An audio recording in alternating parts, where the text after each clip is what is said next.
Muy pero muy buenas noches. Sean ustedes bienvenidos a este nuevo programa de TN llamado Palabra de Leuco. Sin el Changuito, por supuesto, pero con un equipo realmente extraordinario que enseguidita les voy a presentar. Déjenme que agradezca a las autoridades de TN, por supuesto, lo de rigor. Han confiado nuevamente en nosotros, cosa que nos enorgullece. Pero le digo que también el equipo de trabajo de este Palabra de Leuco nos enorgullece. Seguramente vamos a ser oyentes, interesados y opinantes, por supuesto, de la doctora Adriana Amado. Buenas noches, Adriana. Bueno, hoy, ¿cuál va a ser tu tema? Y el tema es, ¿qué pasó con este escándalo que se desató en el programa de Mirta Legrand? Y me gustaría plantear el lado B del asunto, que creo que todavía no está discutido. Interesante, por supuesto que los temas de la actualidad van a atravesar este programa, no solo la política, todos los temas de la actualidad. Profesor Martín Tetas, bienvenido, un gusto. Bueno, muchas gracias, Alfredo, ¿cómo estás? ¿Y usted por qué lado va hoy? Alfredo, vamos a hablar de la pobreza, sin dudas el mejor dato de estos 2 años de gestión del presidente y sobre todo lo que vamos a charlar es sobre qué posibilidades tiene la pobreza de seguir bajando en el primer semestre, cuando aparezcan los datos de lo que está pasando ahora en el primer semestre, porque, bueno, muchos pensaron que ese dato era suerte de principiante, por decirlo de alguna manera, en un semestre y que no se iba a poder mantener. Vamos a ver eso. El licenciado Federico anda acá hace tanto tiempo, Federico. Tanto tiempo, Alfredo, hace como 3 horas que no Hace como 3 horas que no nos vemos. Bueno, ¿y usted qué tema va a desarrollar? Bueno, es un tema delicado. Yo quiero sacar del escándalo el tema de la pedofilia, porque el tema es justamente las redes de la pedofilia. Pero, insisto, me parece que acá se estaba buscando con cierto morbo, ciertos nombres. Yo quiero hablar de las víctimas. Quiero contar desde mi lugar de psicólogo cómo reconocer una situación de pedofilia que está siendo víctima algún chico, cómo percibirlo y qué hacer con eso, e incluso qué hacer con un chico que sufrió abusos, cómo tratar ese caso tan delicado. Interesante, la propuesta ya está hecha y si usted me permite, por supuesto, este programa tiene la columna de siempre con las mismas convicciones, sin lugar a dudas. Arranco diciéndole en esta columna que hemos titulado La cleptocracia de Cristina, diciendo, ¿Lázaro Báez puede quedar libre? Por supuesto. ¿Se puede imaginar que Cristina nunca en su vida va a pisar una cárcel? Por supuesto. Quien no puede lo menos, no puede lo más. Si Lázaro Báez no es condenado finalmente y queda en libertad, en algún momento es un certificado de impunidad eterna para Cristina. Ahora, ¿es creíble eso que muchos andan diciendo por ahí, que jamás estos muchachos van a devolver un solo centavo de las fortunas gigantescas que han robado? Por supuesto que es creíble. Todo es posible en esta justicia, o en esta, mejor dicho, injusticia argentina. Todo es posible. Después de la escandalosa liberación de Cristóbal López y del provocador cambio de carátula, realmente la mayoría de la población cree que todo es posible en el reino de la impunidad. La señora Justicia no tiene una venda sobre los ojos, tiene la cara tapada de vergüenza. Eso ha dicho el humorista Nick, lo dijo con mucha seriedad. Para esta justicia que tenemos, Ricardo Echegaray es un santo, Sergio Spolsky merece un monumento, Cristina es la Madre Teresa de Calafate y en cualquier momento sale en libertad Julio Devido. Mire, le doy un dato clave. Pasado mañana, jueves 5 de marzo, se cumplen 2 años de la prisión preventiva para Báez. ¿Qué dice la ley al respecto? Nadie puede estar más de 2 años en la cárcel sin una condena. Báez, por supuesto, ¿qué hizo? Exigió su excarcelación.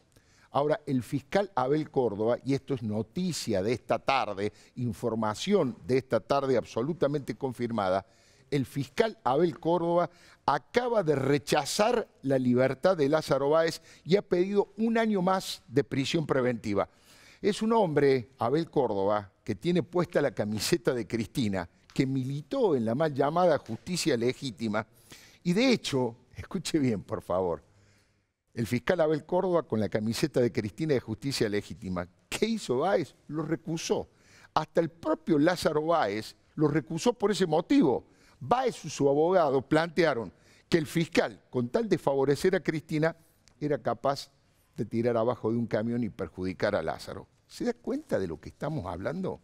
Un fiscal cristinista cuestionado hasta por el propio socio, cómplice o testaferro de Cristina, era el que tenía que decidir si lo ponía en libertad este jueves, pasado mañana, o prorrogaba durante un año, como finalmente propuso, la prisión preventiva. Mire, para prorrogar durante un año la prisión preventiva se necesitaban cumplir algunos requisitos que claramente existen. Hablo de la complejidad de la causa. ¿Sabe por qué la causa es compleja? Tiene 190 cuerpos, 190 guías de teléfono. Es casi una biblioteca la causa de Lázaro Báez. Y además, por supuesto, no solo por la complejidad, sino también por los trámites que hubo que hacer en el exterior. Hubo que pedir exhortos a Suiza, a Panamá, la búsqueda de cuentas secretas. Todo eso lleva su tiempo, el ida y vuelta. Tratar de quitar el secreto bancario y finalmente se logró.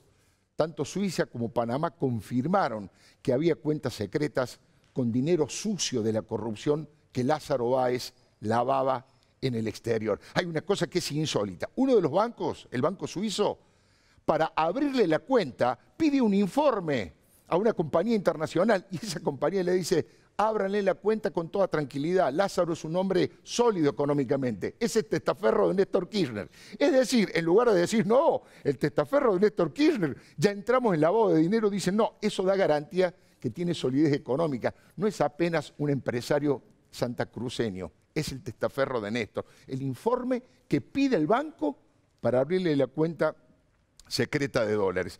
Realmente increíble. Ahora Lázaro Báez tiene que ir al banquillo de los acusados en el juicio oral y público porque se viene el juicio oral y público. Por lo tanto, se suponía que si el fiscal tenía un mínimo de dignidad y de imparcialidad, estamos hablando del fiscal Abel Córdoba, iba a dejar un año más en la cárcel a Lázaro Báez, cosa que ha ocurrido esta tarde, a pesar de que a esta altura quiere que le diga, ya debería estar preso su hijo mayor, por lo menos Martín, su hijo mayor, y esa sería la lógica. Pero acabamos de decir que en la injusticia argentina no hay lógica. Hay negociados, hay coimas, hay intereses, y eso me obliga a repetir la pregunta original. Este jueves, pasado mañana, ¿Lázaro Báez podía quedar libre? Por supuesto que podría haber quedado libre. Diga usted que el escándalo que se armó, el tsunami de indignación que generó la libertad de Cristóbal López, puso a mucha gente en el lugar de no querer hacer olas o de no comer vidrio, porque hay gente que si bien tiene la camiseta de Cristina, trata de adecuarse lentamente a los nuevos tiempos para no quedar fuera de carrera. De todas maneras, creo que tenemos que encender la sociedad, digo, ¿no? Todas las alarmas, todas las alertas, estar atentos y vigilantes, porque hasta Elisa Carrió dijo ayer en el programa de Mariana Fabiani que Lázaro va a salir en libertad, puede salir en libertad en 6 meses. El lavado de dinero, en 6 meses lo van a liberar a Báez, porque está por lavado. Y es de 2 a 6 años. Si él no entra en la asociación ilícita, que es Ercolini, que es lo que le dice Irursun, es decir, una cosa es ser condenado por asociación ilícita y otra cosa es ser condenado por lavado de dinero. Es absolutamente indignante, ¿no? El juez Sebastián Casanelo, que también fue recusado por cristinista por Lázaro, lo metió en la cárcel porque consideró que estaba a punto de fugarse. ¿Se acuerda usted? Vino desde Río Gallegos en un avión privado, un avión propio, que no tenía el plan de vuelo reglamentario, es decir, en forma ilegal. Por lo tanto, el juez consideró que Lázaro Báez podía profugarse, podía seguir su viaje a Brasil o a Venezuela o a Suiza si quería. ¿Se acuerda de aquel momento en donde a Lázaro le ponen el casco, el chaleco antibalas? Estas imágenes tienen 2 años de antigüedad. Han quedado grabadas en la memoria colectiva. Ahí está, el empresario más próspero, el que más dinero ganó en menos tiempo. Su prisión preventiva fue confirmada en todas las instancias, tanto por la Cámara Federal como por casación. Pero Cristóbal López, señoras y señores, está en libertad.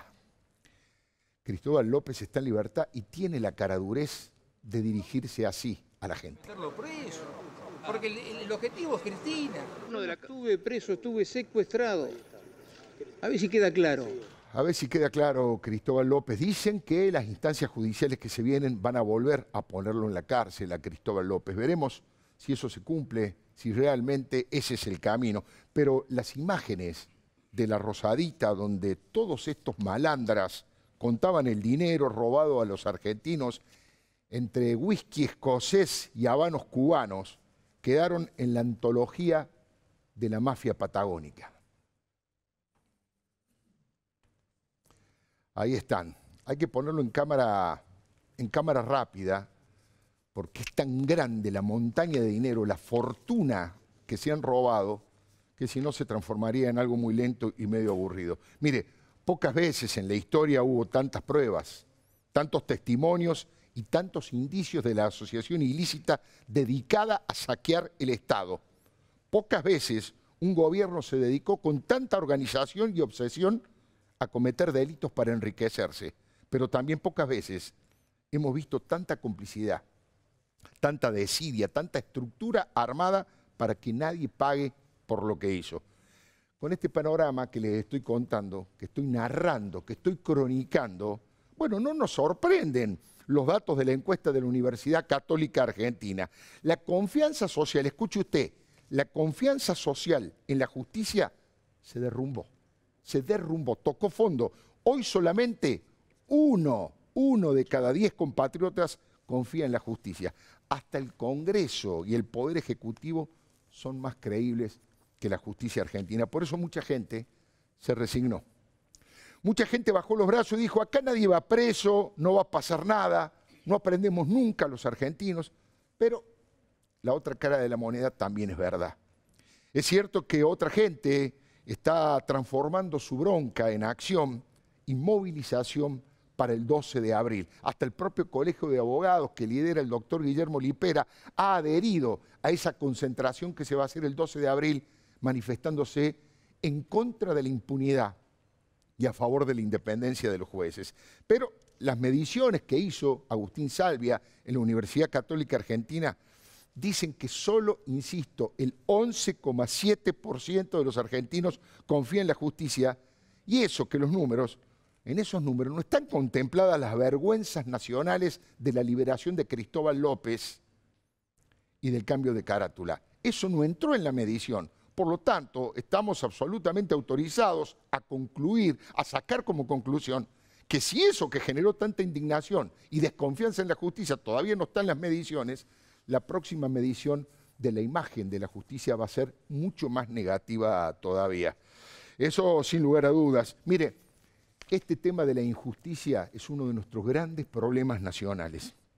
Así es imposible construir una república y una democracia plena. Yo no sé, repito palabras de un ciudadano común, de un taxista que hoy me traía aquí al canal. No sé qué están esperando los jueces para darle una condena firme a Lázaro. ¿Qué más necesitan para castigar a un ladrón de semejante calaña? ¿Cuántas pruebas tienen que buscar? 190 cuerpos tiene una causa, la del lavado de dinero, que como bien dijo la doctora Carrió, es la más suave porque tiene una pena de 2 a 6 años. ¿Cuánto tiempo más tiene que pasar para que el juicio oral se acelere y de una vez por todas un ladrón de Estado sea condenado en la Argentina? Ojo que la gente está juntando muchísima bronca, porque la conclusión que todo el mundo saca, no hace falta ser abogado para eso, es que si Cristóbal no es condenado, no sigue en la cárcel, si Lázaro Báez no es condenado y Cristóbal no vuelve a la cárcel, eso quiere decir que Cristina Fernández de Kirchner no va a pasar ni a 10 kilómetros cerca de una prisión. Se impone otra pregunta entonces. ¿Cuánto falta para que salga Julio Devido? Estamos hablando del gerente general de la banda criminal, como dice Gerardo Polichita, como dicen absolutamente todos los informes de la justicia, el gerente de la banda criminal. Mire, Roberto Barata, que era su lugarteniente, que era el responsable de hacer todas estas trapisondas, su mano derecha, ya está en la calle, ya está libre, haciéndose la víctima. Amado Vudú y compañía dice que los que están adentro y los que salieron son presos políticos. No sé cómo resisten la cara de acero, de cemento que tienen, ¿no? El fiscal Gerardo Policita le decía no se rinde. Acaba de pedir que citen a Cristina a declaración indagatoria por la fortuna que Aerolíneas Argentinas le pagó al Hotel Alto Calafate. El Hotel Alto Calafate es propiedad de Cristina, integra el holding de 4 hoteles de Cristina Fernández de Kirchner, Máximo y Florencia, y además era administrado, a que no saben por quién era administrado, por Lázaro Báez. Efectivamente, por Lázaro Báez. Es insólito, la línea aerocomercial de bandera, gerenciada por 2 ultrakirchneristas, como Julio Alac y Mariano Recalde, contrataron en 9 ocasiones sin licitación, ni siquiera con pulsa de precios, 26.000 habitaciones por 16 millones de pesos para su tripulación en el hotel de la presidenta. Todo queda en familia, ¿no es cierto? Leo textualmente el dictamen de los fiscales. Textual, esto no es opinión mía, estoy leyendo lo que dicen Policita y Maíquez. Es una organización criminal destinada a sustraer fondos públicos y transferirlos a sociedades a nombre de allegados a los expresidentes Kirchner. Más claro, imposible. Vergüenza ajena, ¿no? Cara dura y sensación de que se creían eternos en el uso y en el abuso del poder. Ahora esto depende básicamente de Juliana Ercolini. Ayer la doctora Carrió, lo dijo ella, cito a la doctora Carrió, Ercolini no es corrupto, dijo, es cobarde. Depende de Ercolini, porque Policita dice, todas las ganancias ilícitas llegaron a manos de Néstor, Cristina, Máximo y Florencia, toda la familia unida en el delito, igual que los Báez, padres e hijos procesados. Mire, Víctor Manzanares, está preso también Víctor Manzanares, es el contador de la familia Kirchner, él reveló que él enmendaba las actas societarias y los balances con liquid paper por orden de Cristina, y además él mismo denunció que Lázaro pagaba fortunas por habitaciones que no ocupaba, insisto, en el holding hotelero de los K. Enojado y asustado, Lázaro dice que todos lo usaron de forro, empezando por Cristina Fernández de Kirchner. Mire, la información dura y pura dice que Lázaro recibió la friolera de 24.500 millones de pesos durante el reinado de la dinastía K. Austral Construcciones se fundó 12 días antes de que Néstor jurara como presidente. Los Kirchner y los Báez formaron un concubinato para el delito. La convivencia fue obscena, pornográfica entre ellos. No hay que olvidar que la última noche en la que Néstor estuvo vivo, cenó con Lázaro y Cristina, y que el mausoleo faraónico donde descansan los restos de Néstor fue diseñado, construido y durante un tiempo vigilado por Lázaro con todos los gastos a su cargo. Digo durante un tiempo porque en su momento Lázaro se enojó y le mandó a Cristina las llaves del mausoleo de Néstor. Dejó de custodiarlo y de mantenerlo y dijo que se haga cargo la viuda. Eso es lo que dicen los amigos de Santa Cruz. ¿Se acuerda usted de lo que pasaba en ese mausoleo y quiénes salían en su momento? Ahí está. Lázaro Báez, Máximo Kirchner, mucho más gordo, ha adelgazado varios kilos, y por supuesto Cristina Fernández de Kirchner, con otro color de pelo en aquella época de tanto dolor, luego de visitar los restos de Néstor Kirchner. Mire, a esta altura no hay ninguna duda, el gobierno de la familia Kirchner fue el más corrupto de la historia democrática.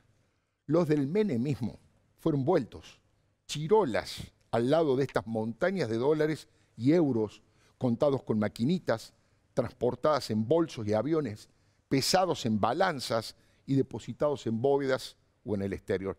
Lázaro Báez fue el amigo, el socio, el cómplice, el testaferro y el empleado de Cristina que más rápido se hizo millonario, pero que dejó los dedos más pegados por todos lados.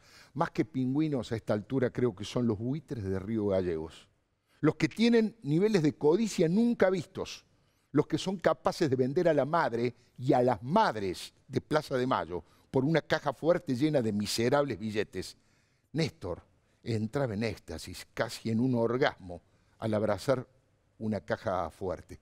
Vale la pena recordar esto que seguramente es la imagen más clara de lo que fue el kirchnerismo. Ahí está. Estaba allá dirección ahorita. Mirá. Lo habrás filmado, ¿no? Sí. Sí. No. Cuando veo estas cajas, éxtasis. ¿Vos sabés que esta? Estaba allá dirección ahorita. Mirá. Lo habrás filmado, ¿no? Sí. No. Me produce éxtasis, dice Néstor Kirchner, que luego mira a la cámara como oteando el futuro. Alguna vez escribí que Lázaro Báez era el Alfredo Yabrán de los Kirchner, un mafioso todoterreno. La orgía de corrupción ladra y progresista explotó por todos lados y todos los días. Y eso confirma que durante más de 12 años nos gobernó una cleptocracia récord. Le doy mi palabra. Bueno, amigos, muy buenas noches nuevamente. Gracias por estar aquí. Realmente valoro la presencia de cada uno y los saberes de cada uno. Pero le vamos a dar la derecha a la doctora Adriana Amado para que diga lo que quiera de esta columna. Vos hablas de la confianza y sabés que una definición sociológica de la confianza es que vos suponés que la otra persona va a actuar en el futuro como actuó en el pasado. Si partimos de esa definición, ¿cómo hacemos para reconstruir esa confianza? Porque hablabas además de los bajos niveles de confianza de opinión pública. Te digo que los periodistas tienen todavía mucha más baja confianza en las instituciones que la propia opinión pública. Claro. ¿Cómo salimos? Creo que eso es lo que tenemos que empezar a pensar de acá para adelante, porque ya tenemos toda una generación que en algún momento no va a recordar a esos personajes, como ya no recuerdan quién es Menem, Claro. y sí van a necesitar confiar en la justicia, en la prensa, en el control de las instituciones. Interesante lo que dice la doctora. ¿Y usted, profesor Martín Tetaz, qué opina? Me quedé un poco absorto con los números que decías, Alfredo. No sé si la gente tiene la cabal dimensión de lo que significan esos 24.000 millones de pesos, que además actualizados a hoy probablemente están más cerca de los 100.000 millones de pesos, que son 100 prácticamente, son 1.000 toneladas, 1.000 toneladas de billetes. 1.000 toneladas de billetes. 100.000 millones de pesos son 20 toneladas de billetes. Y creo que ese fue uno de los grandes aciertos de Jorge Lanata, lograr que pusieran en representación lo que significaba. Porque la gente no se imagina, vos decís 24.000. A ver, cerrá los ojos y pensá en 24.000 millones. 24.000 millones. Sí, es una montaña de plata igual. Respecto al presupuesto argentino, bueno, va, de aquella está época, bien, digo. está bien, no, pero está bien, muy bien la cuenta. 100.000 millones de hoy son prácticamente un punto del PBI. Prácticamente un punto del PBI. Impresionante, ¿eh? Licenciado Federico Andajasi, ¿qué nos puede decir ahora? Mira, no lo dejemos ahí, ¿eh? No lo dejemos ahí. No, el tema de la justicia excede, por supuesto, lo político, lo social. La justicia es aquello que nos viene muy tempranamente en nuestra relación familiar, con nuestros hermanos. Tal vez la relación, la sensación de injusticia más grande y más temprana que tenemos es aquella que se produce con los hermanos. Y yo lo que percibo es esa indignación social que hace tiempo no veía, casi infantil, te diría, ese sentimiento primario que provoca la injusticia y que creo que es muy peligroso. Creo que la justicia es el poder más importante del Estado y el más difícil, el más difícil, ¿por qué? Porque es aquel que no votamos. Claro. Nosotros votamos políticos, votamos el miembro del Poder Ejecutivo y el Poder Legislativo. Y son esos miembros los que se ocupan de elegir la justicia. Con lo cual, cuando la política se convierte en una corporación, el gran problema que tenemos es que la sociedad no tiene una justicia, sino que la justicia la tiene la corporación. Claro. Y eso es lo que yo temo, digamos, que haya justicia para la corporación. Hay a mí un dato que me congela la sangre. Ahora se pusieron en duda la institución de la prisión preventiva, ¿no es cierto? Sí. Como si se hubiese inventado ahora. El 61% de los presos en Argentina no tienen condena, están con prisión preventiva. Yo pregunto, de los políticos procesados, ¿el 61% está preso? Seguro que no, ¿eh? De la sociedad, digamos, ¿qué porcentaje de políticos están presos? Entonces, me parece que hay una justicia para la política y una justicia... ¿Para el ciudadano común? No, para los giles. Para los giles. Lo dice Andajasi. Bueno, Adriana Amado, doctora, usted plantea un tema interesante, una dicotomía entre Natalia y Sandro. ¿Cómo es eso? Bueno, creo que de todo lo que se dijo este fin de semana y todos estos días acerca del escándalo que se armó en el programa de Mirta Legrand, hay un tema que particularmente me incomoda, y es que muchos periodistas dicen que el escándalo da rating, y lo plantean como una verdad revelada, al punto tal que hasta la Asociación de Periodistas en su comunicado argumenta que bueno, se debe evitar este tipo de escándalos porque da rating. Y lo cierto es que no da rating. ¿Quién dijo que a las audiencias nos gusta ver esas discusiones morbosas, esas declaraciones improbables en la televisión? Y de hecho, los números avalan que a la señora Mirta Legrand no le dio más audiencia que la que tiene habitual. habitualmente. En cambio, nos olvidamos que en este mismo mes la audiencia sí eligió una ficción de calidad y un personaje como Sandro, que le renovó durante los 13 capítulos que duró la emisión su beneplácito, su apoyo. Entonces yo me preguntaba, ¿qué tiene que hacer el sistema para leer que cuando hay opciones de calidad, cuando hay ficciones, porque fíjate que todas las que se dan en todos los canales siempre tienen mucha más audiencia que los programas estos de conflictos, de conflictos. Sin embargo, se sigue repitiendo que el conflicto da audiencia, cuando en realidad lo que te genera es quizás un poquito de atención ese ratito, pero después era difícil de sostener en el programa de Mirta Legrand. Entonces, yo quisiera además rescatar qué es lo que tiene este personaje Sandro, que tanto de tiempo después de la muerte, y después que fue un personaje súper cuestionado. Claro. Porque vos te debes acordar que no era cool decir que te gustaba Sandra. No, en mi época era Mersa, era grasa. Además criticado por la intelectualidad, mirado con suspicacia. Bueno, yo creo que la gente aprueba y le da su afecto a estos personajes que luchó contra la adversidad, fue independiente no solamente del financiamiento estatal que tanto ahora se reclama como forma de salvar la industria, fue también independiente de la farándula, mantuvo justamente esto de revelar las cuestiones de la vida privada. No la conocimos, y ahora que nos metimos después de muerto en la vida de Sandro, nos dimos cuenta que ese era un gran valor. Mira que es tan indiscutible cómo sorteó la criqueta, que si te pones a escuchar las canciones de Sandro, no pasaría ninguna prueba de Ni Una Menos. De Ni Una Menos, claro. Y sin embargo, se le perdonó, nadie se metió con esto. ¿Por qué? Porque apreciás ese valor del personaje, que me parece que eso es lo que tiene que estar mirando la industria. O sea, que recién coincido en gran parte de lo que decís. Yo le agregaría, vos decís, el escándalo no da rating. Yo digo, no da rating siempre. Es pan para hoy y hambre para mañana, porque tal vez en el momento la explosión te genere un punto más de rating. De hecho, hoy,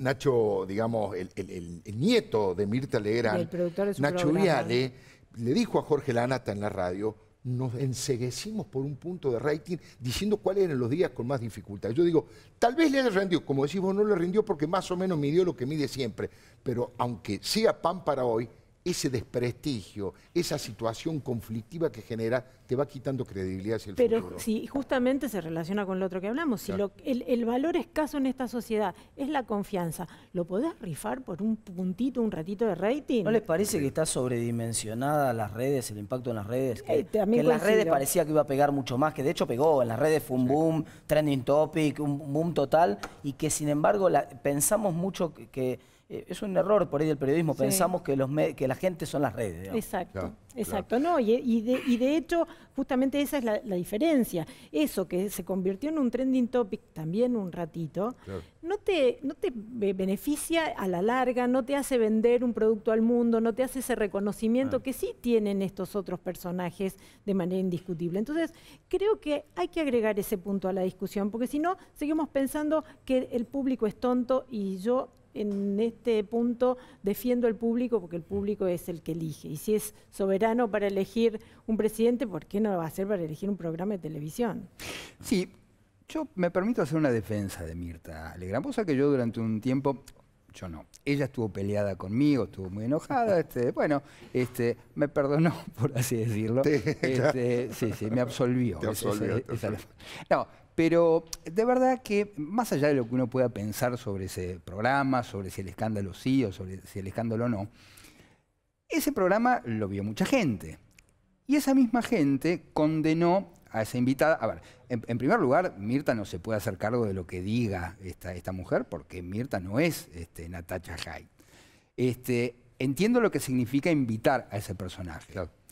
Pero yo no lo condeno, quiero decir, me parece, yo no sé qué audiencia tuvo, no sé si anduvo bien o anduvo mal. Anduvo alrededor de los 9 puntos, Tuvo alrededor de los 9 igual. puntos, pero te pregunto, te agrego un dato. ¿Qué hubiera pasado si ese escándalo quedara en el programa de Mirta Legrand? Porque vos en un programa en directo, obviamente no podés chequear lo que está diciendo el personaje, pero después lo replicaron todos los diarios, todos los medios, sin chequear lo que está diciendo. Entonces vos generaste un efecto cascada de algo que en principio está mostrando que vos no estás haciendo tu trabajo, que es que una declaración no es una noticia a menos que esté chequeada. Y nadie chequeó eso y seguimos hablando 3 días después del asunto. ¿Sabés con qué me parece que se castiga lo que a uno no le gusta? No mirándolo. Entonces, me parece que también hay cierta hipocresía de mucha gente que dice, no, eso es una barbaridad, pero todo el mundo lo vio.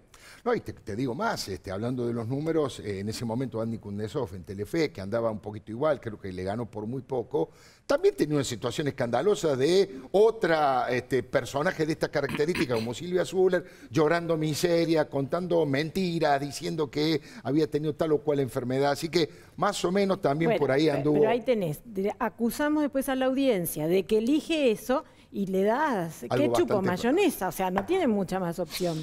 Hablando de las opciones, mucha gente dice que la pobreza ha bajado, lo ha dicho el presidente, lo dicen los números. ¿Es un espejismo, es una tendencia, Martín? Mira, vos sabés que hay un modelo justamente en psicología cognitiva, que me va a corregir acá Federico. El licenciado. El licenciado, Federico, por favor. El licenciado Andajás. Dígame, licenciado. Que demuestra que uno de los 5 pasos del duelo, digamos, tiene como etapas el duelo. La primera etapa del duelo es justamente la negación. Sí, señor. Entonces, acá lo primero que vimos fue un escenario de negación. No, este dato no puede ser, tiene que haber algo mal, no puede. Bueno, finalmente el dato es muy contundente y tiene muchos datos que lo corroboran, que apuntalan ese dato en la realidad. Realmente hubo un crecimiento del empleo muy fuerte en el segundo semestre, inclusive del empleo informal, que es ese empleo que finalmente apuntala a los ingresos de aquellos sectores de más bajos ingresos. Porque, Alfredo, la pobreza, digamos, depende básicamente de 2 variables. Los ingresos, cuántos ingresos tengo, y el precio de esa canasta básica, el precio del changuito, para decirlo en términos más simples, ¿no? Y de paso le hacemos un homenaje al changuito. Al changuito. Entonces, y esa diferencia, digamos, la afecta básicamente la inflación, que hace subir el costo del changuito y entonces mete más gente en la pobreza, o el empleo, más empleo y mejores ingresos y mejores paritarias y mejores salarios, que obviamente sacan a la gente de la pobreza. Y la gran incógnita, para pasar al nudo de lo que quería conversar hoy contigo, es que muchos decían, bueno, no, está bien, después de la negación vino la negociación, ¿no? Bueno, está bien, ok, sí bajó la pobreza, pero no lo van a poder sostener. Es más, casi con seguridad, con los datos que estamos conociendo sobre inflación en los primeros meses del año, bueno, casi con seguridad entonces la pobreza va a volver a subir, va a rebotar. Sí. Este es un dato, es inestable, tituló un gran diario argentino. Sí. Y la verdad que no es inestable. Digamos, cuando uno mira los grandes determinantes, estos 2 que te decía yo, es verdad, la inflación está altísima, Alfredo, es un escándalo la inflación en Argentina. En cualquier país que tenga más de 10% de inflación es un escándalo, pero es prácticamente la misma que la que había en los 3 primeros meses del año pasado. Y el otro gran componente, que es el tema de actividad. Cuando vos mirás los datos de actividad que sabemos del primer trimestre, Alfredo, mira, te voy a decir algunos números. Y hoy el de recaudación. Hoy salió el dato de recaudación. En el dato de recaudación confirmamos que la recaudación de impuestos de la Seguridad Social, que como vos sabés son un porcentaje fijo del salario. Seguro. Así que si sube eso, quiere decir que están subiendo los salarios o está subiendo el empleo. La cantidad de gente por lo que menos trabaja, en el mundo registrado. 29% subió, 28,9% para ser más precisos. O sea, 3 puntos por arriba de lo que está creciendo la inflación. Eso quiere decir o más empleo o mejores salarios. Elegí la que te guste más, probablemente una combinación de ambas. Cuando mirás lo que está pasando con los ingresos, por ejemplo, de la gente que percibe asignación universal, los datos de la ANSES muestran que en el mes de marzo esos ingresos crecieron un 32%. Cuando computás 100 pesos del bono extra de 400 pesos que cobraron en marzo. Pongámosle 100 para cada uno de los próximos 4 meses. 32%. Eso quiere decir que los ingresos, y el tercer dato es el dato de actividad. Todavía no sabemos cuánto está creciendo el empleo informal, porque ese dato recién lo vamos a conocer con la EPH, cuando salga la EPH del trimestre, recién se va a conocer en junio. Pero sí sabemos que la actividad está creciendo fuerte por los datos, por ejemplo, que te muestran que los impuestos vinculados a actividad, como el impuesto al cheque, crecieron 30%. Se está creciendo casi 5 puntos por arriba de la inflación. Entonces, evidentemente, la actividad está muy robusta, está creciendo mucho. Lo decían como un dato negativo, es cierto, a mí me gustaría que el empleo que se crea sea de buena calidad, sea empleo formal. Pero cuando está creciendo el empleo formal se crea mucho en clase media para arriba.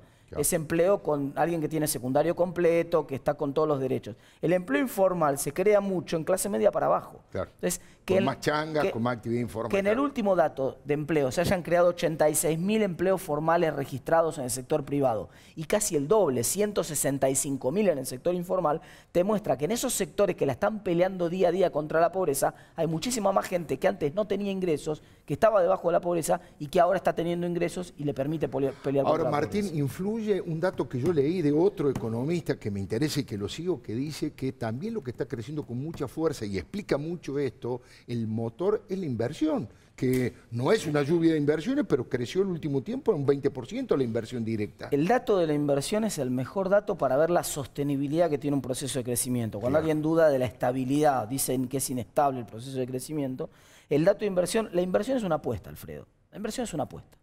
Es una apuesta, porque la inversión es un aumento de la capacidad de producir mañana. Y yo no sé lo que va a pasar mañana en la economía. Si hoy estoy aumentando la capacidad de producir, es porque evidentemente estoy apostando a que mañana la economía va a crecer. Y la inversión lidera la recuperación de la economía. De las 4 locomotoras de la actividad económica, la inversión crece al 11% interanual. Si el resto de la economía estuviera creciendo a esa velocidad, seríamos más que China estaríamos creciendo, Alfredo. Pero ahora, perdón, vos planteás que hay un componente psicológico, si querés, en la percepción de tu clase social, en la percepción. ¿Cómo haces para que esto que es de lo macro sea percibido por mucha gente que siente que en infraestructura sigue tan pobre como siempre? Digo, un gran núcleo de personas del conurbano, digo, todavía están con un atraso estructural que hace que por más que tengas un mango más o consigas un trabajo, te tenés que tomar el mismo colectivo en la misma esquina, con la misma calle. Está bien, eso es parcialmente cierto, porque otro de los grandes aciertos del gobierno, que comete muchos errores, yo he sido muy crítico de muchos de los temas del gobierno, pero en este tema hay un gran acierto en el tema de infraestructura. Es decir, hay un boom de gasto de infraestructura. Cuando vos ves, por ejemplo, los despachos de cemento son los más altos de la historia. Nunca en la Argentina hubo tanta obra pública como hasta ahora. Esa obra pública le está pegando muy de lleno al conurbano.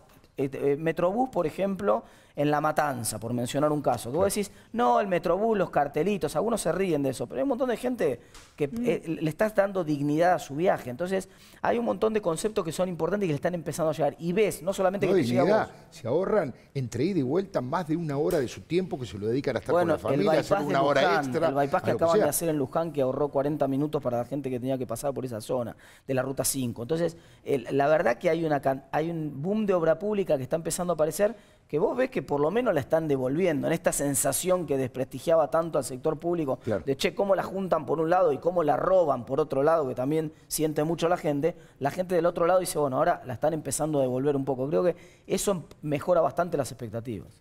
Bueno, licenciado Andajasi, uno de los temas más delicados, confío plenamente en usted, en tratar como corresponde un tema. Hoy algo anticipó en la radio, no sé si va a volver sobre ese tema, pero la frase que a mí me quedó en la cabeza y que me sirvió para aprender es: el pedófilo no es un enfermo, es un delincuente. Exactamente, Alfredo. A ver, hoy escuché declaraciones de varios profesionales, psiquiatras, psicólogos, que intentaban explicar cómo funciona la cabeza de un pedófilo. Y está bien. Ahora, a mí me interesa mucho más saber qué le pasa a un chico que fue abusado. El riesgo de decir que un pedófilo es un enfermo, que padece una patología, es que no solamente se lo victimiza, es víctima de una patología, sino que eso significaría un atenuante legal. El pedófilo es un delincuente, no es un enfermo. Después, si hay otra patología asociada, qué sé yo, no importa, pero quiero decir, la pedofilia es un plan en todos los casos. A ver, Yo por eso quería hablar de las redes de la pedofilia, porque me parece que es un término muy gráfico. A veces cuando uno habla de las redes de la pedofilia, bueno, cree que es una red con un tipo que encabeza esa red, bueno, eso no funciona así. Las redes de la pedofilia son, si querés tomar un modelo, es el de la web, ¿no? Que son redes entrelazadas, redes mezcladas, donde se mezclan los tipos que hacen negocios, los proxenetas, los que consumen. Exactamente, la pornografía infantil, que ocupa un lugar esencial, la pornografía infantil, porque esa circulación de pornografía es la que finalmente funciona como una suerte de book de qué consumen los quienes abusan de los menores. Entonces, ¿qué pasa en la cabeza de un pedófilo? La verdad es que es importante en la medida que uno pueda anticipar esa conducta, que vamos a hablar de eso, ¿no? Cómo darnos cuenta de una situación así. Eso es muy útil. Y cómo trabaja el pedófilo sobre los chicos. Sobre la víctima. Pero déjame que te diga dónde se dan estas redes. Que insisto, no es que son grandes organizaciones, no. Esto se da ¿dónde? Lo vimos. En el fútbol. ¿Por qué? Porque ahí se nuclean los chicos, duermen los chicos, que además son chicos con carencias, con grandes necesidades, y que además necesitan de esa red, fíjate, ya no estoy hablando de red de pedofilia, de esa red de contención, claro, ¿no? Entonces los pedófilos se aprovechan de esa red de contención para convertirla en una red de pedofilia. ¿Dónde más? En la iglesia. En ciertas instituciones relacionadas con la iglesia, exactamente. Bueno, ¿te acordás el caso del Instituto Próbolo? Que eran chicos discapacitados sordomudos. En Mendoza, el padre Grassi también.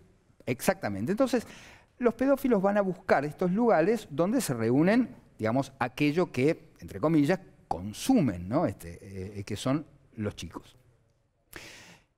Es un trabajo, además, casi diría yo, es un oficio perverso, y hay una serie de tips que los tipos aplican para conducir a los chicos. Primero es ponerlos en deuda. Vos fijate que en estos casos les llenaban la tarjeta de la SUBE. Tremendo, tremendo. Que son chicos que por supuesto necesitan viajar, les compraban botines, necesitan botines, les compraban ropa interior, necesitan ropa. Son pibes que tienen carencias y se aprovechan de esas carencias ¿para qué? Para ser los cómplices. Vos tenés un par de botines que te regalé yo. Claro. Entonces, se invierte la carga de la culpa. Hacen sentir que esos chicos son los culpables por aceptar eso que finalmente les corresponde. Claro, por eso hacen tanto silencio, ¿no es cierto? Por eso les cuesta hablar, porque se sienten culpables ellos. Exactamente. Mira, si vos me permitís, yo te voy a decir cuáles son, en principio, los tips. ¿Qué le dicen los abusadores a los chicos para conducirlos por esto? Eso es importante que lo sepan los padres. Exactamente. Suelen decir, por ejemplo, ¿no? Algunos profesores, acariciarse es quererse y las caricias en las partes privadas son una forma de demostrarse cariño, no tiene nada de malo, que dicho así podría sonar hasta aceptable, sí, pero por supuesto tiene el propósito de conducir al chico hacia sus propios fines. Dicen los chicos tienen sexo, tienen curiosidad, iniciarlos en el sexo es una forma de educarlos. Ojo también con esta cuestión porque es una frontera muy difusa entre la educación y llevarlos a la pedofilia. Yo escuché un periodista decir ahora, hace poco, esto que te voy a decir. Ellos no fuerzan a nadie, los pedófilos, ¿no? Son los propios chicos a quienes les gustan estas prácticas, ¿no? Si a un chico le gusta esa práctica, bueno, hubo un periodista que dijo esto hoy. Bueno, el amor no tiene edad, con lo cual, digamos, se borran las fronteras entre los chicos y los adultos, que son mundos completamente diferentes. El sexo es una forma más de relacionarnos y por eso Dios nos lo dio. Esto también es muy frecuente. Claro, son muchas las cuestiones de fe. Eso, ¿no? Dios nos dio el sexo. Hay que estar muy atento a esto porque, insisto, son fronteras muy lábiles. Ahora, lo más importante, ¿qué señales dan los chicos abusados? ¿Cómo nos damos cuenta de que un chico puede estar sufriendo una situación de abuso? Por supuesto, en primer lugar, marcas físicas, moretones, sangrados, marcas de ataduras en las manos. ¿Cuáles son los cambios de conducta típicos de un chico que fue abusado, que está siendo abusado? Se retraen, el silencio, esto que os decía, se refugian en el silencio, no quieren cambiarse la ropa o bañarse delante de los demás en un vestuario, sienten un pudor injustificado. Empiezan a hacerse pis en la cama, ya chicos que habían superado esa instancia, a dormir mal, a tener pesadillas. Bueno, por supuesto, nerviosismo, falta de apetito. Puede aparecer agresividad o chicos que están muy a la defensiva. Lloran sin motivos, de repente empeora el rendimiento escolar, cambios de carácter. Entonces hay que estar muy, muy atento. Entonces, bueno, los puntos muy importantes cuando un chico demuestra un comportamiento o un conocimiento excesivo de lo que tiene que ver con el sexo, que uno le llama la atención, o también puede ser chicos que están hipererotizados, ¿no es cierto? Es decir, porque claro, esto que hacen los pederastas, los pedófilos, digamos, erotizan de manera prematura el cuerpo de un chico. Entonces uno puede ver, digamos, cierta tendencia del chico a tocar a los demás, cierta tendencia a tocarse a sí mismo. Entonces son cosas a las que hay que estar muy atentos, sí. Pregunto, ¿qué le pasa al adulto responsable de ese chico? Porque uno ahora está poniendo ¿Al victimario o al padre, al hermano, al familiar? A los adultos, a los maestros, porque digo, esto no pasa aislado de otros adultos que sin estar en la red terminan siendo cómplices. No, es tremendo y la verdad es que no me gustaría estar en el lugar de un padre porque los padres también padecen, las familias también padecen esta situación. Mirá, a mí me tocó hacer las prácticas antes de recibirme en el Hospital Tobar García. Claro. Y eran muy frecuentes los casos de abuso, que además dejan unas huellas tremendas y unas secuelas muy, muy, muy importantes. Físicas y psíquicas. Totalmente. Y los padres sufren el doble, porque sienten que no hicieron lo suficiente para cuidar a ese hijo. Y muchas veces se culpabilizan sin tener ninguna responsabilidad, por supuesto, ¿no? Otra cosa, desde luego, es lo que pasa dentro de las casas. Los hogares también son un lugar de que se facilita el abuso, ¿no? Padrastros. Entonces ahí es peor porque la madre tiene que estar muy atenta a los signos que presenta ese chico porque, por ejemplo, puede estar siendo abusado por su padrastro, bueno, que es muy, muy, muy frecuente. Pero quiero decir, las víctimas no solamente son los chicos, sino, vos imaginate estas familias que mandaron a sus chicos a River, a Independiente, de buena fe, y se enteran que terminaron en una red de pedofilia. Pero no les alcanza la vida para arrepentirse. Siempre es así como que, de pronto se descubrieron, o hay a veces dejar hacer, no ocuparse con atención de los propios chicos, porque yo quisiera... Por eso parece ser en varias áreas que ocurre cierta desatención de los padres respecto de qué están haciendo los hijos, qué sentimiento tienen, qué cambios de hábito pasan en varios rubros, el tema de la drogadicción también. Sí, por supuesto, pero yo a priori no me atrevería a culpabilizar a los padres que son víctimas también de esto. Y muchos padres que se preguntan esto mismo, después descubren que sus hijos o fueron abusados o hubo un inicio y te querés matar porque decís, ¿dónde estaba yo? ¿Por qué no lo vi? Y es complicado porque hay gente que sabe cómo hacer esto. Ahora, Fede, yo, disculpame, pero voy a disentir ahí. Yo no entiendo cómo una persona que hace una cosa así no es un enfermo, digamos. No le quiero quitar culpa con esto, no digo que no sea menos culpable, pero a mí no me entra en la cabeza, digamos. Me parece que un tipo... perverso. Vos podés ser todo lo degenerado que quieras, con tu vida privada, pero con una criatura. Bueno, pero por eso te digo, no se trata de un loquito suelto que hace esto. Son organizaciones que se dedican a este negocio. Son clientes, son proxenetas, son tipos que ganan dinero. Es decir, la frontera de la enfermedad me parece que está en otro lado. Y además, la enfermedad, la patología, no te quita, en última instancia, una responsabilidad moral o una responsabilidad ética. Y me parece que lo que uno puede ver en estos delitos, yo me resisto a llamarlo patología. Claro, a ver, uno ve la normalidad desde un ideal de salud, pero uno también puede ver la normalidad desde un ideal de ética y de moral. Entonces, aquel que, por así decirlo, falta la ética o a lo moral, no necesariamente es un enfermo, es un delincuente. Y yo insisto en este punto, no es un loquito suelto, son organizaciones. Dos cosas que te quiero preguntar. La primera, ¿es recuperable? ¿Es recuperable un pedófilo? Porque muchas veces hemos visto que los violadores en general son reincidentes y prácticamente es imposible que dejen de serlo. Con los pedófilos, ¿hay una forma de tratamiento de recuperarlos o realmente están perdidos para la sociedad? Es que es lo que te digo, Alfredo, no es precisamente una patología, claro, no es necesariamente hay que castigarlo una como patología. Corresponde a un delincuente, eso estás diciendo. Totalmente, quiero decir, no sé si se puede hablar de recuperación. Digo, es una situación ética ante la vida, ante las cosas. Claro. vos lees, no sé, al Marqués de Sade, y ahora habla el escritor, y lees unas aberraciones tremendas, y el tipo era un escritor, y la verdad que no era un enfermo, digamos, el tipo acuñó, o gracias a él se acuñó un término que es el del sadismo. El sadismo, ¿no? Exactamente. Y la verdad es que uno... ¿Cómo lo presenta él? Como una filosofía. Para mí, digamos, el bien supremo, que esto es una filosofía, es hacer sufrir a mi objeto sexual. ¿Esto es una patología? Bueno, no, para el Marqués de Sade es una concepción de la vida. Ahora, hay algo que yo lo comparo con el tema de la violencia de género, el tema del Me Too, todo lo que explotó con el Ni Una Menos. ¿Por qué? Porque esto tiene un costado, entre comillas, positivo, que es empiezan a deschavarse todos los casos. Empezó por el lado de los chicos de Independiente, empezó con River. Hoy hay una denuncia de un equipo atleta nacional de gimnasia, de una atleta, y empiezan a aparecer en distintos lugares gente que al ver que hay algunos que denuncian, que la justicia los protege, que la sociedad no los condena, que el periodismo los cuida, digo las víctimas, ¿no es cierto? Eso ha ocurrido. Seamos también, así como criticamos, seamos justos. El periodismo ha protegido, por supuesto, como corresponde a las víctimas. Hay otras víctimas que se empiezan a atrever a hablar porque no se sienten, lo que vos decías, culpable y único. Es un fenómeno que tiene una dimensión que a mí me ha sorprendido.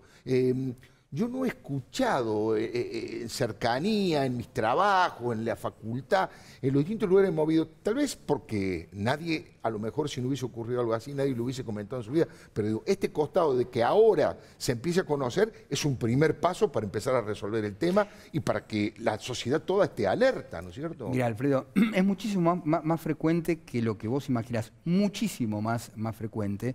Por supuesto, de esto no hay estadísticas, porque nadie admite estar siendo violento, porque es una situación de absoluto silencio y es algo que se hace en las sombras, por supuesto. Ahora, es muchísimo más frecuente de lo que uno puede imaginar. Y esto uno lo ve en la clínica, o esto uno lo ve en las instituciones como el Tobar García, en las instituciones neuropsiquiátricas. Pero es como vos decís, es un efecto catarata. Cuando los chicos empiezan a hablar, empieza a hablar uno y empiezan a hablar los demás, que es lo que pasó con el tema de Grassi, ¿no es cierto? De Grassi y de la violencia de género. Así que yo espero, y también es muy importante que, así como estas instituciones, a veces el efecto corporativo impide que los chicos hablen, si hay alguien del espectáculo o del periodismo que está implicado, bueno, que no haya un efecto corporativo y se los tape. Doctora Adriana Amado, profesor Martín Tetaz, licenciado Federico Ndajasi, han sido muy amables. Un placer. Muchísimas gracias. Buen debut, felicitaciones, felicitaciones. Y fíjese para este debut lo que tenemos a Santiago Codalo. Venir a tu Santiago, casa. Qué gusto estar con vos. La verdad que no podía tener mejor entrevistado para este primer programa de Palabra de Leuco. Felicitaciones a los cuatro. Bueno, muchísimas gracias. Vamos a charlar en instantes, nomás voy a hacer un pequeño corte.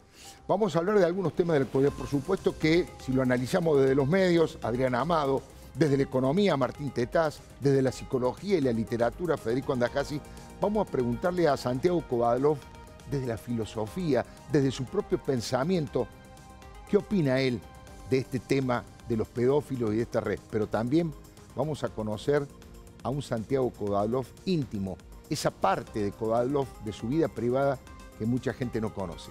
Ya venimos. Palabra de Leuco.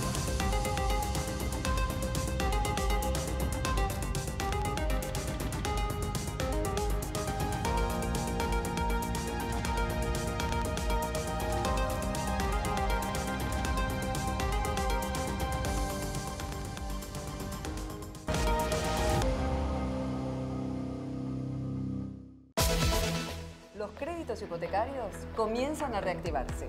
El sueño de la casa propia vuelve a ser posible para muchos argentinos. Consulta con Adrián Mercado Gestión Inmobiliaria.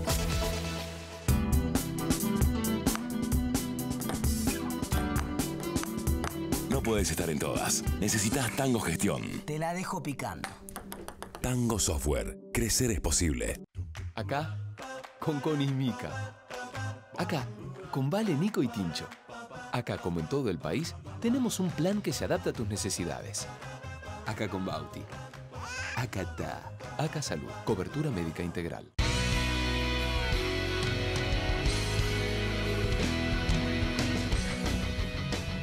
Mi corazón con el Kini late más. Dale. Dale, prendete. Vos también hacete fanático al ritmo del Kini 6 y vení a festejar todas las semanas. Es bueno que sepas que estamos ahí. Grupo Emerger, compromiso profesional. Asegúrate en la segunda, donde lo primero sos vos. Grupo Asegurador La Segunda.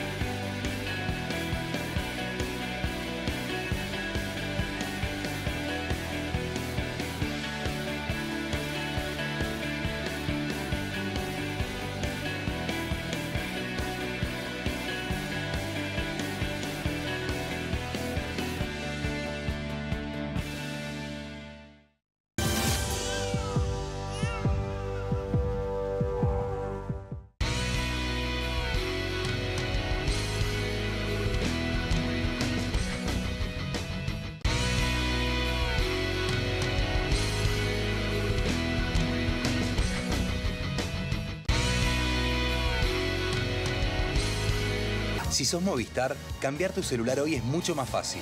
Con Plan Canje, trae tu cel usado como parte de pago y llévate uno nuevo. Movistar, elegí todo. Sancor Seguros. Donde otros ven riesgos, nosotros vemos soluciones.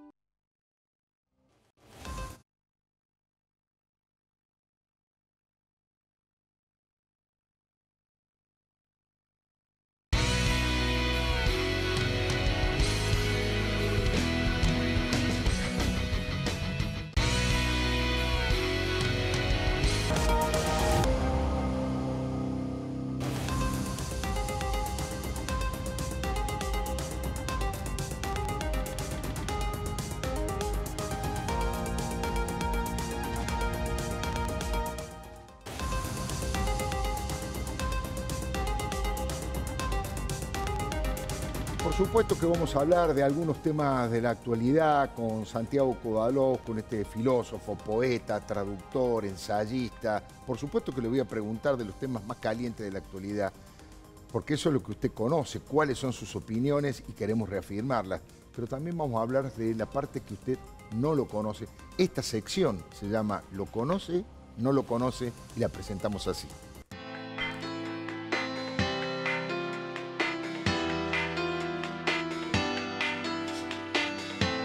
Bueno, nuevamente gracias por estar aquí. Gracias a vos.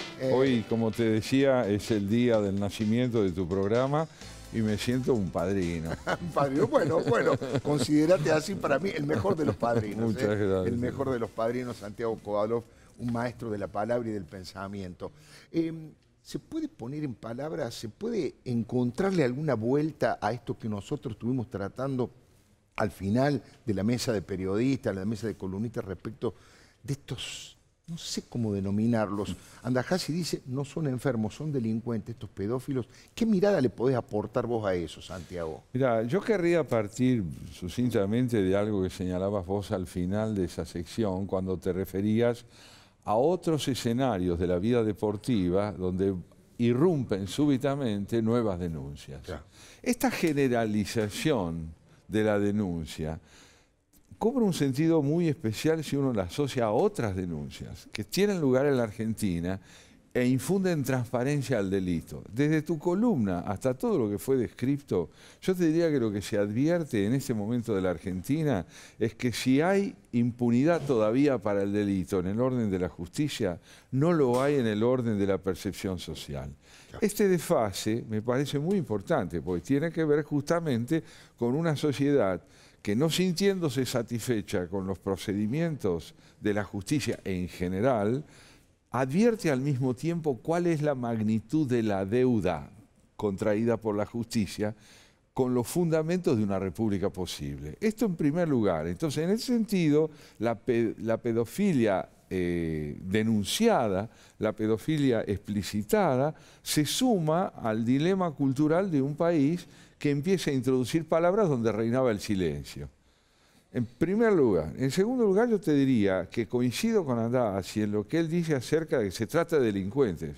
Porque si empezamos por considerarlos como enfermos y no advertimos la magnitud del delito que practican, lo que haríamos es creer que son víctimas. Entonces, no debemos empezar. Es un riesgo. Es un riesgo. No debemos empezar por admitir que son víctimas. Tenemos que empezar por advertir que son delincuentes, es decir, gente que lastima, hiere y roba dignidad. Son secuestradores de dignidad. Y a los más desprotegidos de la sociedad, que son a los chicos, ¿no? Es en la pobreza, es en la miseria donde todo pedófilo actúa precisamente para encontrar un terreno propicio para lo que quiera hacer. Tenemos que infundirle nuevamente a la justicia la evidencia de una deuda. Sin duda. Condenar a estos delincuentes, condenarlos realmente, no encubrirlos más. Después, si se quiere, podemos empezar a hablar de patologías a tratarse dentro del castigo que se merecen, dentro del espacio del castigo. En la cárcel, que los traten. Que los traten, ¿cómo no? duda. Que así como se les brinda... Puertas pero en la adentro cárcel, del penal, claro. Puestos dentro del penal. Nosotros tenemos que discernir muy bien que hay delitos éticos que no solamente tienen que ver con el dinero que se roba, sino con la dignidad de la que se priva a las personas. Es impresionante la manera en la que lo planteas. Y hablando de eso, que es una definición que debería dar la justicia, bueno, te quería preguntar, está en el centro del debate, algo dije yo en mi columna editorial, lo conversamos con los compañeros en la mesa de periodistas, hay un debate en la sociedad, la justicia está en un momento de, yo diría, de profunda crisis, de confrontación dentro de los propios tribunales, entre los mismos jueces y fiscales, con el gobierno nacional, con la oposición, con las víctimas. Hay una situación de una eclosión muy particular. Y yo decía que hay un sector que se ha resignado, porque uno lo escucha. No se puede, es imposible modificar esto. Pero hay otro sector que está programando una marcha para el 12 de abril. Distintos sectores sociales, gente en forma individual que están manifestándose el 12 de abril en contra de la impunidad. ¿Vos cómo ves la justicia y qué camino se puede tomar para mejorarla? Bueno, yo te diría, en primer lugar, que al paisaje previsible, que es el del delito y la corrupción, el de la complicidad y de la anuencia con los delincuentes, lo que yo advierto y le sumaría es la presencia de jueces y fiscales que revelan un carácter, una templanza y una valentía notable, como por ejemplo Germán Moldes.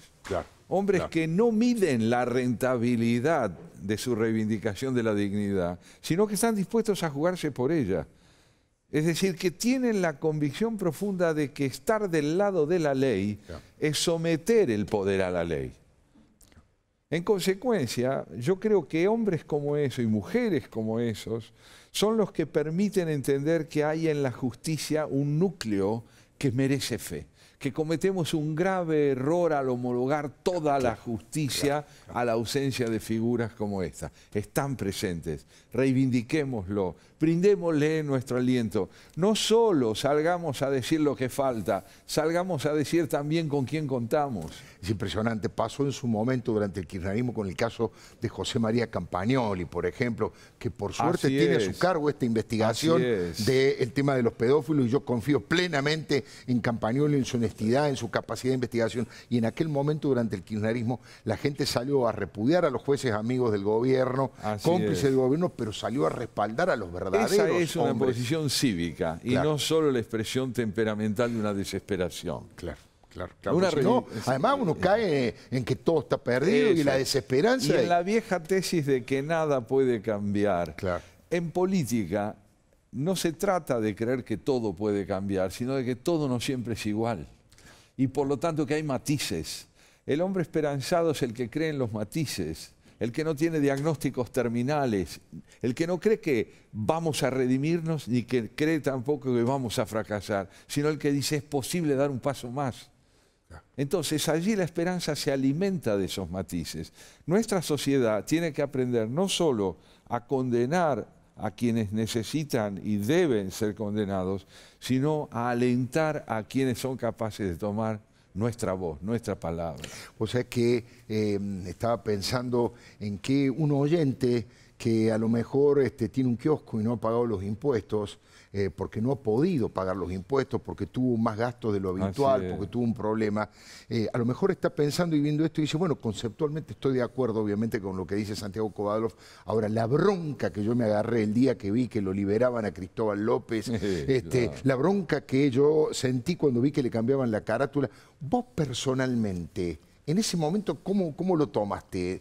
¿Te da ese tipo de bronca o indignación o tenés la suficiente sabiduría para tomar distancia y verlo desde el punto de vista conceptual al tema? Me produce un profundo desaliento. Claro. Un profundo desaliento, pero al mismo tiempo la liberación de estos delincuentes coincidió con la ola de indignación que se puso de manifiesto, claro, y con los pronunciamientos de algunos fiscales que salieron a decir, claro, esto no es definitivo. No vamos a permitir que lo sea. Entonces, ¿qué le digo yo al diariero de la esquina? ¿Qué me digo a mi diariero de la esquina? Claro, me digo, mira, esta es una pelea, está teniendo lugar. Antes ni siquiera entraban a la cárcel. Claro. Antes ni siquiera entraban. No existía esta pelea. No existía esta pelea. Hoy se escucha el ruido de rotas cadenas. Realmente impresionante. ¿Y qué estás viendo de estos últimos chisporroteos que hubo entre la doctora Carrió y Mauricio Macri? Digo, dos o tres cosas. Primero, Carrió fuertemente crítica de Garabano. Sí. A mí me llama la atención.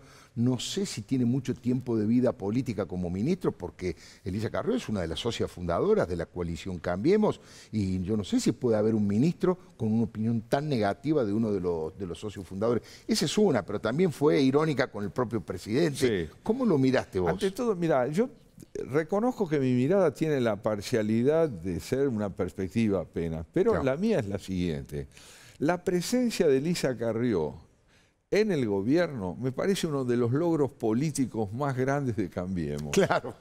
Porque tener la oposición adentro, claro, no negociable, como Carrió lo es. Intransigente en lo ético. Intransigente. Claro. Y que el presidente demuestre no solo tolerancia, que es un término discutible, sí, sino necesidad de esa presencia. Esto habla de un logro cultural de la política argentina. Claro. Muy importante. Ahora, la forma en que Carrió discute con el presidente tiene a su favor algo que para el presidente es una desventaja. El presidente no puede salir a decir las cosas que dice Carrió. Claro. Su rol se lo impide. Pero me parece muy saludable que no todos los hechos coincidan con lo que Carrió demanda y que muchas de las cosas que ella dice sean escuchadas, no solo por el presidente, sino también por toda la gente que integra el gabinete del presidente. Carrió representa una demanda de transparencia que, siendo justa en el detalle o no, es imprescindible, porque la aproximación entre ética y política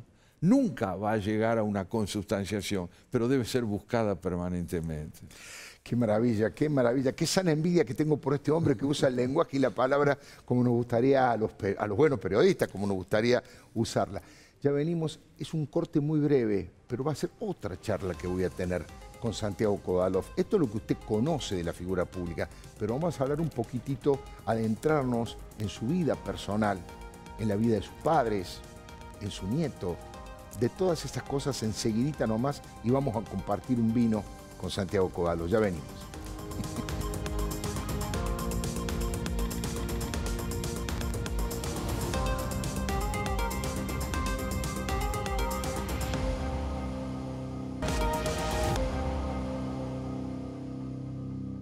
En Provincia ART, nuestro trabajo es protegerte en el tuyo. Provincia ART, la aseguradora de riesgos del trabajo del Grupo Provincia.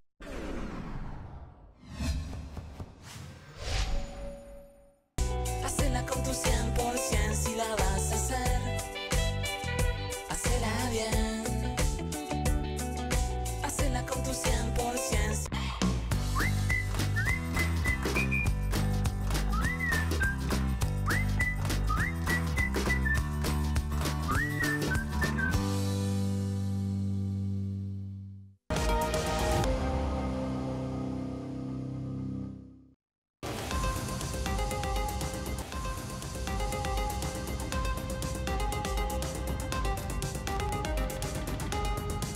Para la segunda parte de esta entrevista, la que hemos denominado Usted no lo conoce, le pido al señor director que baje la luz, por favor. Vamos a darle cierta intimidad y vamos a compartir un vinito con Santiago. Pero qué bueno. Es vino de verdad, Santiago, no es de utilería, y no puedo decir la marca, pero es de buena calidad. Muy Así bien. que bueno, brindemos. Vamos a brindar, como dijiste vos, por este nacimiento. Por este nacimiento y gracias, por su padrino. desarrollo. Gracias, padrino. Felicidades. Te quería preguntar, de todos los libros que has escrito, tengo un preconcepto, decime si es cierto. ¿El último donde juntás tu obra poética es el que más satisfacciones te da? ¿Vos querías contar? No es. No. Vos sabés que yo tengo una convicción profunda y es que ningún escritor elige en qué género se va a expresar. Digamos que las tonalidades de un género se le imponen por su idiosincrasia, por su sensibilidad. A veces la urgencia y la pasión de escribir nacen en mí bajo la forma de una idea que me convoca. Claro. Otras veces bajo la melodía de un enunciado, de una imagen. En consecuencia, yo estoy al servicio. Claro. Pero toda vez que escribo, sea prosa, poesía, la convicción es de estar haciendo lo que quiero. Los géneros son irreemplazables. Nada de lo que mi poesía me da, me lo da un ensayo y viceversa. Cada uno de ellos en su momento cumple una función totalizadora, me brinda una plenitud equivalente, pero nunca sustitutiva, nunca la puedo reemplazar. Claro. De manera que estos son los géneros, al igual que el hecho de poder integrar un trío de música y poesía o de trabajar con mi hija en una obra. Todo esto son actividades irreemplazables y complementarias. Quería que me hablaras de esta fotografía, Santiago. La compartimos con los televidentes. ¡Qué maravilla! ¡Qué maravilla! Ahí estamos viendo a Sara y a David. Y a un Kovalov con el pelo oscuro. ¿Quiénes son estas dos personas para vos? ¿Quiénes han sido? Bueno, justamente, ante todo, son mis fundadores. Son los que me habilitaron como persona. Guardo de ellos un recuerdo tan vivo que su muerte aún hoy, siendo yo ya un hombre grande, su muerte me resulta inverosímil. No puedo terminar de creer que no están. Es un sentimiento de presencia que no cede. Le he escrito a mi padre, le he dedicado a mi madre uno de mis libros. Es como si golpeara la puerta de ellos todavía hoy, como para escucharlos y como para asegurarme que la naturalidad con que vivimos juntos fue excesiva. Yo debería haber estado mucho más perplejo de contar con ellos de lo que estuve, pero quizá porque fue todo tan natural, hoy haberlos perdido, como es natural también, no me resulta verosímil. Es una realidad intramitable. Qué increíble, ¿eh? No poder comprender la pérdida. Vos sabés que yo tengo una sana envidia, ya te lo acabo de decir, por el manejo del lenguaje, la palabra, tu ética, por tantas cosas. Pero hay algo que tomo como, no sé si como un ejemplo, pero sí como un lugar para mirarse, que es tu relación con Patricia. En esta fotografía está Santiago con su mujer, con el amor. ¿Alguna vez escribiste, esta mujer, mi casa? Mi casa escribiste. Hay que definir a una mujer como tu casa. ¿Cómo has construido esto? ¿Cuántos años llevan de casado y cómo se construye una relación así? Bueno, puedo sumar con más facilidad que analizar yo este tema. Te diría que llevamos 51 años de casados. 51 años de casados. Sí. Pero esto no ha sido una carrera como la de Boca invicta en los últimos tiempos, ¿no? Está bien, es una gran pelea, es una lucha enorme por recuperar, por reinstalarse, por aprender. Yo le debo a esta mujer el haber podido aprender, pero si pude aprender es porque ella supo decirme que no a muchas cosas. Y yo también creo que pude decir que no a algunas. Pero es maravillosamente enigmática la razón de la fortaleza de un vínculo. Uno la verifica como hecho, pero en términos de explicación es muy difícil darlo. Claro. El amor se guarda sus secretos, incluso para los que lo protagonizan. ¡Qué bueno! Eso es así. pero es mi compañera, no tengo la menor duda. Es una mujer con la que yo no conozco el aburrimiento, por ejemplo. ¿No conoces el aburrimiento? No. Podemos compartir una mesa de trabajo, una cena, un diálogo, el dolor, el silencio, la alegría de haber tenido los hijos que tuvimos, de tener los nietos que tenemos, y también la privacidad, esos aspectos de la vida de cada uno de nosotros que tienen que ver con la indispensable soledad de cada uno. Indispensable, podemos estar en la misma casa, pero ella está en su estudio, en su consultorio, y yo estoy en mi escritorio, y pasamos horas, cada uno con su fantasma, su trabajo y su vocación, haciendo lo que puede, y encontrándonos después y tratando de no invadir al otro con el relato de lo propio, sino cediéndole la palabra. Qué maravilla. Algo de eso decís también en la nota que escribiste en La Nación, tan extraordinaria respecto de la amistad, ¿no? Sí. Saber valorar la oreja y escuchar al otro de verdad, con interés, con pasión. No solamente hablar, sino saber escuchar al amigo. Es la diferencia entre la charla y el diálogo, ¿no? La diferencia. Los que charlas compiten por la palabra, los que conversan se deleitan escuchando en general. Yo me estoy deleitando escuchando ahora.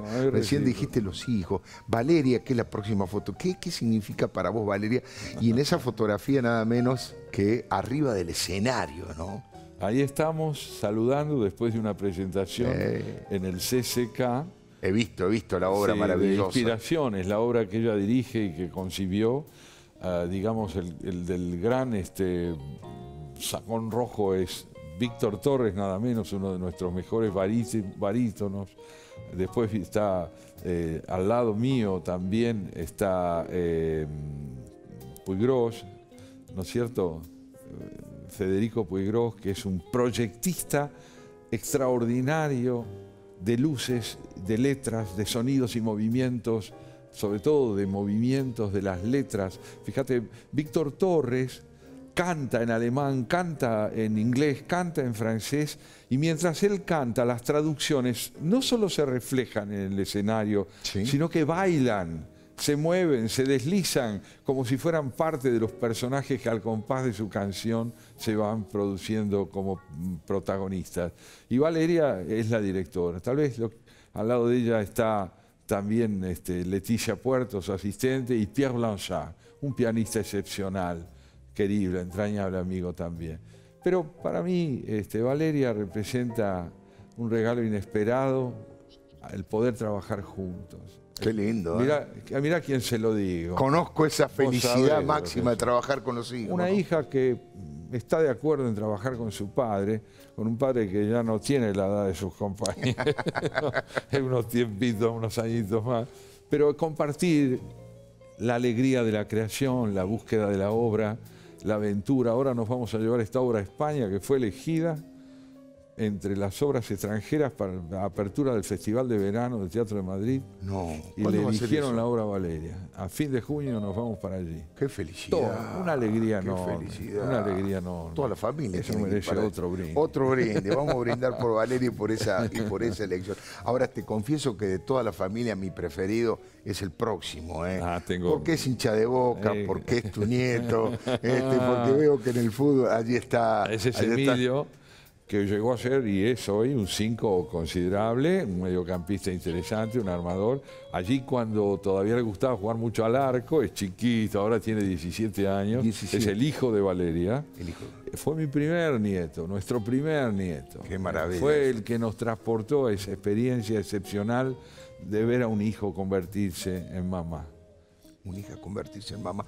¿Cuántos nietos tenés? 3, 2 ingleses, hijos de Diego, que vive en Londres, y un porteño, que es boquense. Impresionante. Sí. ¿Y con tus nietos en Inglaterra, en qué hablas? Normalmente ellos no hablan castellano, así que el camino que queda es el inglés, el espléndido inglés de Patricia y el mediocre inglés mío. Pero es notable, nos entendemos muy bien, nos entendemos con el abrazo, con unas pocas palabras, pero las suficientes, con una nuera deliciosa que es holandesa, que es la mujer de Diego, Hester, y con estos 2 chicos que nos han aportado también la alegría de ver a un hijo convertido en padre, cerca ya de los 50 años. Santiago, vamos a brindar nuevamente por la vida, por este nacimiento, por tu padrinazgo y gracias por todo. Gracias a vos por todo y adelante. Ya venimos.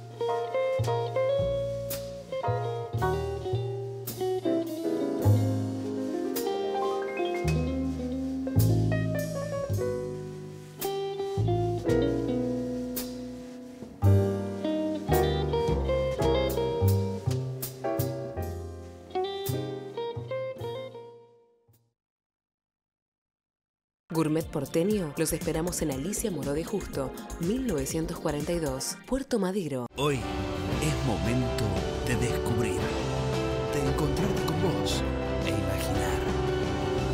San Juan brilla para todos.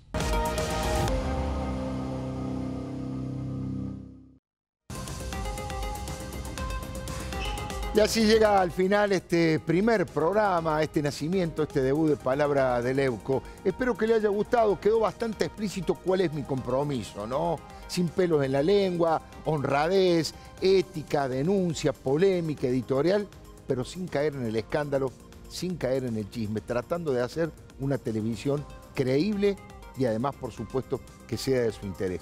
Lo espero el próximo martes a las 22 horas por TN. Palabra de Leuco.